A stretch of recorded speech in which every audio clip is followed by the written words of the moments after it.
que é mais comum você encontrar hoje em dia? Analise esses dois cenários. Uma criança integrada e se relacionando com a natureza ou uma criança hipnotizada por uma tela? Com certeza é mais comum hoje em dia você ver uma criança paralisada diante da TV, celular, de um tablet, de um computador, do que se relacionando com a natureza à sua volta. Essa relação, inclusive, virou uma exceção. E o curioso é que, apesar do corpo estar parado, a mente dessa criança está extremamente sobrecarregada. Nesse vídeo eu quero conversar com você sobre esse efeito cultural que a gente está se inserindo e quais são as práticas que a gente consegue adotar como alternativa para amenizar essas consequências. Eu sou o Pedro, educador ambiental e condutor de observação de aves aqui na Serra Mantiqueira. Se você tem uma preocupação com seu sobrinho, com seu neto, com seu filho, do quanto que ele está envolvido com os meios digitais, com esse mundo digital e completamente indiferente com o mundo real, no vídeo de hoje eu vou te ajudar a encontrar algumas soluções para você amenizar essas consequências, mas antes de entrar nessa parte, eu preciso que você entenda como que uma criança aprende, porque às vezes a pessoa ela acha que porque a criança está conseguindo se integrar muito bem aos meios digitais, ela pode ser inteligente. Quando que, na verdade, a inteligência ela não é só uma linguagem racional e simbólica. Ela também envolve outros campos, né? Como a maneira que gerimos as nossas emoções, a maneira como percebemos o mundo à nossa volta. E tudo isso parte de como que ela aprende para então desenvolver essa inteligência dela. Todo ser humano, na sua primeira, segunda e terceira infância, que seria ali dos 0 aos 12 anos, ele está no seu ápice da neuroplasticidade, ou seja, no seu ápice da capacidade de aprendizagem. E basicamente a neuroplasticidade é a maneira como o cérebro se estrutura, as formas como ele vai ganhando à medida que ele vai sendo estimulado. E esses estímulos, na grande maioria das vezes, ele vem carregado de emoções e sentimentos. E conforme essas emoções vão sendo cada vez mais fortes, assim como os sentimentos vão perpetuando, o cérebro ele vai ganhando estruturas específicas todas relacionadas a essas emoções, que vêm grande parte das vezes, de crianças saudáveis principalmente, através dos sentidos. Os sentidos são a nossa porta de interação e absorção de informações com o mundo à nossa volta. Então qualquer interação que a criança possa ter, seja com um dispositivo de superfície lisa, ou com o ambiente à sua volta, com a riqueza de texturas que a gente tem, e até mesmo com as pessoas, vão estruturar, vão moldar o cérebro dessa criança. Se ela está mais próxima de adultos que são mais sérios, ou mais estressados, ou mais brincalhões, mais desconectados ou mais conectados. Tudo isso influencia na maneira como ela vai criar afetos a respeito do mundo que ela está inserida. A criança aprende de forma empírica, associa as experiências com afetos, e absorve esses estímulos de forma intensa. Por isso que essa capacidade de aprendizado que ela tem, essa alta capacidade, pode ser tanto benéfico para a criança, dependendo do que ela está aprendendo, quanto maléfico.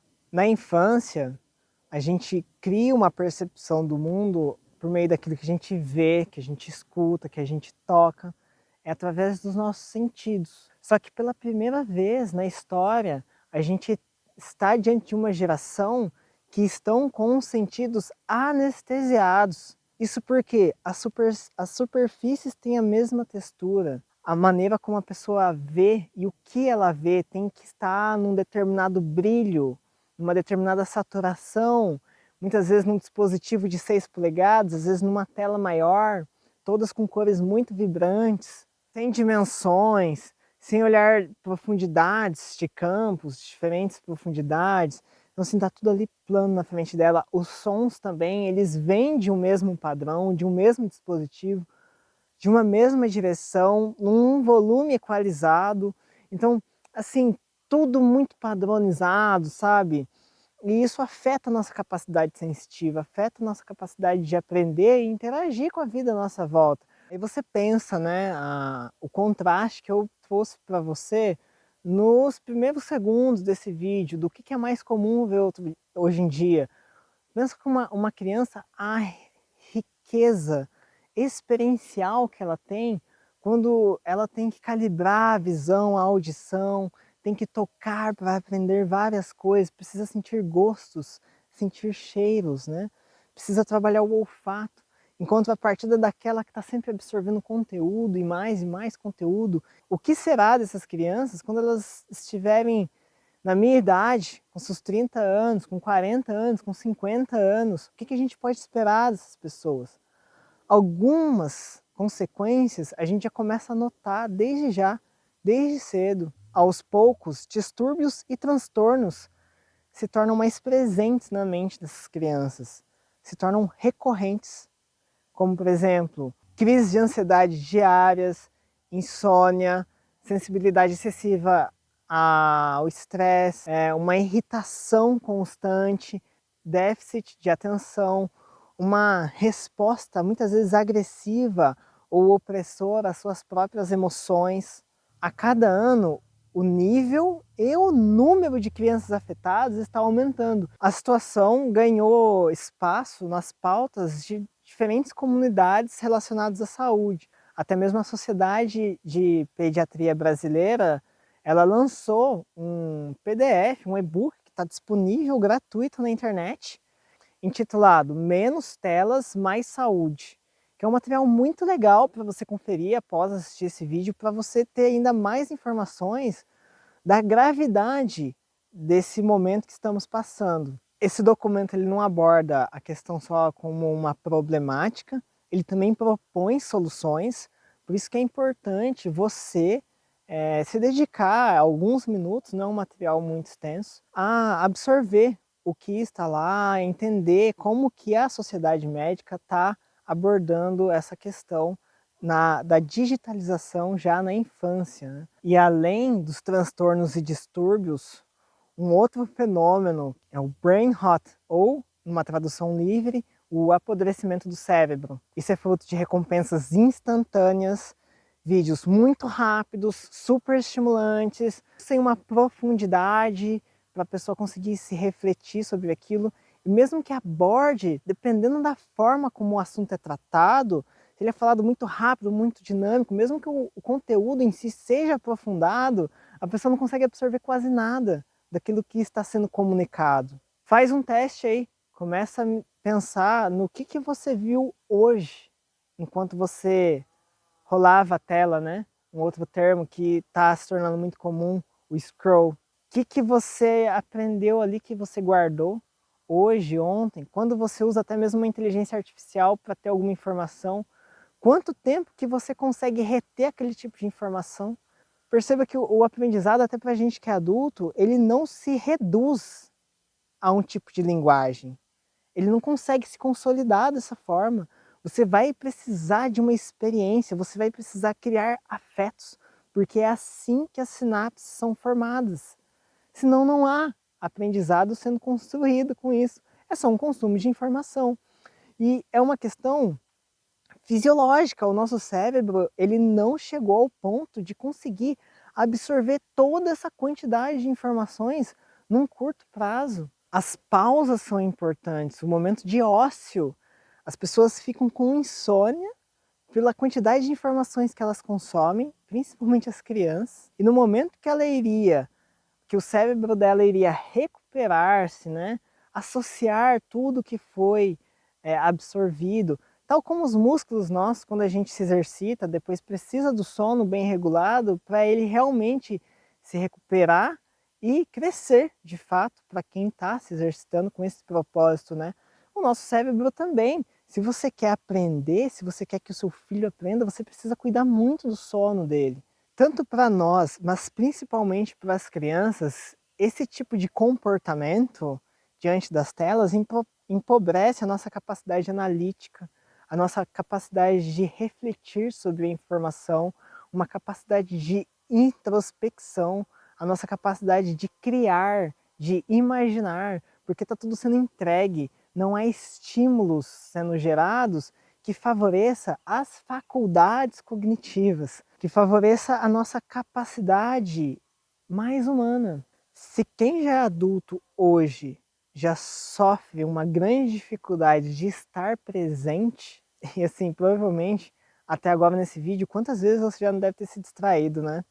Imagine uma criança que está começando a sua vida, que está aprendendo a agir dessa forma. As crianças que sofrem desse apodrecimento cerebral ou brain rot, que também é um termo que vale a pena você pesquisar depois, elas têm ainda sintomas mais severos de dificuldade de concentração, de irritabilidade, não consegue lidar com o tédio e o pior, a criança ela cria uma dependência pelas telas. Cria-se uma certa insensibilidade com o mundo ao seu redor. E tudo que está fora da tela é como se não tivesse graça, é como se não atraísse a atenção, como se não fosse interessante. Então, lembra que eu estava falando que a criança ela associa muito mais do que a gente, porque ela está mais nesse período de vida, né? Ela cria-se afetos, associações a estímulos com muito mais facilidade. Tudo isso está vinculado a um dispositivo e não com o mundo à sua volta. Esses problemas, eles crescem juntos de um afastamento do ser humano diante da natureza, diante das próprias relações humanas.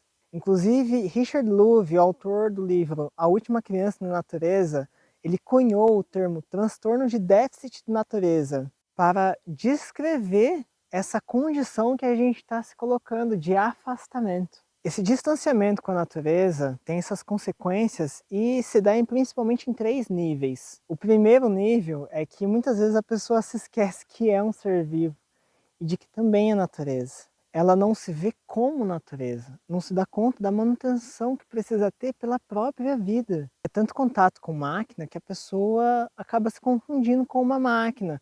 Então ela começa a ter uma sobrecarga de autocobranças da sua própria falta de performance, como se estivesse lidando com um computador. É como se tudo fosse muito lógico, muito racional, tal como o nosso computador opera.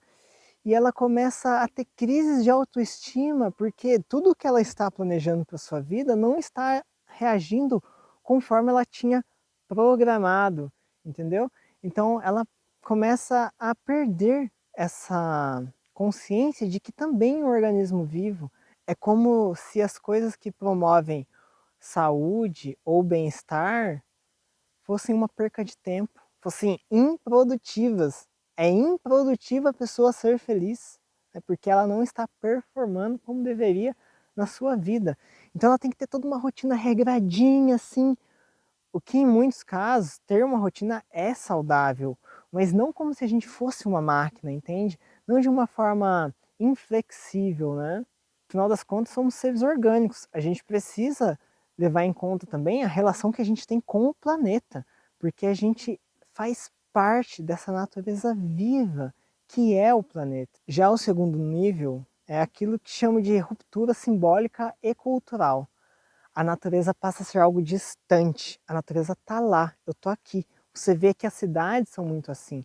Tem as unidades de conservação distantes da cidade, e a cidade em si, às vezes, não tem as ruas, o centro, não tem uma árvore, não tem praças, não tem parques urbanos. A natureza não está integrada na cidade, ela está afastada. A natureza é uma coisa e os humanos são outra. Isso é a ruptura propriamente. Você já vê que é um pensamento coletivo mesmo, de uma cultura, né, que veio sendo construída. Não quer dizer que todas as comunidades sejam assim. A pessoa, além de não se ver mais como natureza, ela não se sente parte da natureza. Desde a infância, a criança já começa a desconhecer o sentimento de pertencimento a um bioma, a um lugar, a uma paisagem. A natureza passou a ser algo para se visitar, algo para ir lá, tirar foto e ganhar um tipo de status nessas plataformas digitais, algo que gere likes. Isso até mesmo com práticas na própria natureza, porque daí a intenção principal não é a conexão, a relação propriamente, mas a imagem que a pessoa constrói numa simulação, né? Num meio virtual. Até essa cultura muito urbanizada e digitalizada, ela vê até mesmo a biodiversidade como uma ameaça. Eu mesmo já presenciei um pai retirando e destruindo um ninho de sabiá com os ovos pelo medo de que aquele ser vivo, ou nas próprias palavras dele, né, aquilo, poderia causar uma doença para o seu filho. Sendo que a doença muitas vezes vem de outras formas, né? Na grande maioria das vezes, a doença ela é condicionada por um estilo de vida muito tensionado, um estilo de vida de sentidos empobrecidos, emoções reprimidas e oprimidas. E isso leva ao terceiro nível, a indiferença pelo natural. Ou seja, não faz mais diferença ter as árvores urbanas, não faz mais diferença que as praças sejam todas áridas, monocromáticas. Não faz mais diferença se existe uma mata por perto de casa. Não existe mais consciência disso. Isso praticamente escapa do conhecimento da pessoa. Para a criança que está passando por essa indiferença pelo que é natural, um pôr do sol muitas vezes não consegue competir com os brilhos de uma tela numa rede social. A natureza se torna algo desinteressante, sabe? Então, assim, suas interações, suas formas de adquirir experiências também são associadas a algo tedioso, desinteressante. A natureza acaba não servindo mais para nada. Se ela vê um bioma todo sendo devastado, para ela tanto faz, ela nunca teve contato com aquilo, ela nunca sentiu nada a respeito daquilo. Isso afeta diretamente no caráter da pessoa futuramente, na sua ética, na sua forma de lidar com todas as pessoas à sua volta, as pessoas e também outros seres vivos. A gente começa a perceber que é quase como se a pessoa começasse a ter uma identidade de alguém que não veio desse planeta, porque para ela o que é natural se torna repugnante junto dessa indiferença. E aí ela perde a oportunidade de ter lembranças, memórias, afetos que ela vai levar para a vida inteira. Eu mesmo, aonde estou gravando aqui, carrego comigo até mesmo nos dias de hoje. As manhãs geladas que iam ganhando cores conforme a luz atingia o morro e eu ficava junto da minha avó observando aquele nascer do dia, aquele começar do dia, mas eu lembro daquelas cores, daquele céu, eu lembro dos contrastes entre o azul e o capim já seco, amarelo. Eu lembro dela me pedindo o café quente para esquentar no frio, no ar fora de casa, em como estava. Eu lembro de quando ela apontava para mim um passarinho e comentava comigo sobre aquele passarinho, sobre o João de Barro, sobre o canarinho da terra, que por mais que sejam aves comuns, as memórias afetivas dessas manhãs que eu passei com a minha avó são coisas que eu carrego até hoje para minha vida. São coisas que me guiam, me orientam no decorrer da minha jornada. E isso é uma coisa que as crianças de hoje estão perdendo mediante as telas e essa cultura digitalizada. Por isso que é importante nós, como educadores, tios, avós, pais, facilitem o máximo possível o contato das crianças com a natureza, a interação que elas podem ter ao ar livre, as experiências que elas podem construir para a vida, para acompanharem em suas decisões no dia a dia, em suas jornadas. E mesmo que você move numa grande cidade, se você acha que isso é impossível, eu te convido a tentar ter essa interação. Esse é um desafio bem legal da sua janela, de começar a analisar os morros, as ruas que têm árvores, a olhar as copas com as crianças da sua casa, né, com os pequenos ou as pequenas, porque a gente tem alunos que eles moram em grandes centros urbanos e eles conseguem ter essa interação através da observação de aves, mesmo da janela do apartamento. Quando você estimula as crianças a terem essa interação com a biodiversidade por meio da observação de aves, você vai notar a empatia, o interesse, a concentração, um senso de pertencimento aonde que ela está, no lugar que ela mora, mas também num aspecto maior, né? No meio que ela está inserida ali, na cidade dela está, nos rios que estão perto da sua casa, no momento que ela atravessa pontes. Essas interações todas vão sendo construídas a partir, inclusive, de que é a partir das vivências em casa, para que elas ganhem ainda mais significado quando estiver da porta para fora. Se você já aprecia aves, se você quer aprender mais sobre essa atividade, nós temos roteiros para crianças e famílias aqui em Gonçalves, no sul de Minas, na Serra Mantiqueira. Então, se você deseja ter esse momento, essa introdução com a gente sobre a nossa condução, eu vou deixar o link embaixo aqui na descrição desse vídeo a respeito do roteiro Natureza em Família, que foi um roteiro desenhado para as famílias experimentarem a natureza em conjunto, como um momento de comunhão e observando aves, aprendendo sobre essa prática. A gente disponibiliza todos os equipamentos necessários e também damos todas as instruções, desde os mais pequenos até os mais idosos, a conseguirem encontrar, observar as aves e iniciar nessa jornada, porque a experiência da observação de aves não acaba no momento que a gente se despede. A gente entrega todo o material para você depois continuar na sua jornada. Se você quer saber mais a respeito dessa experiência, acesse o link que eu vou deixar fixado no primeiro comentário desse vídeo e também na descrição. E se você já quer começar a entender como é a observação de aves aqui em Gonçalves, na Serra Mantiqueira, eu vou deixar um vídeo aqui recomendado para você e também já vou deixar um outro vídeo para você já ter uma introdução de uma espécie muito simbólica para a Mata Atlântica. Já fica aqui uma experiência para você observar aves e saber como ela funciona.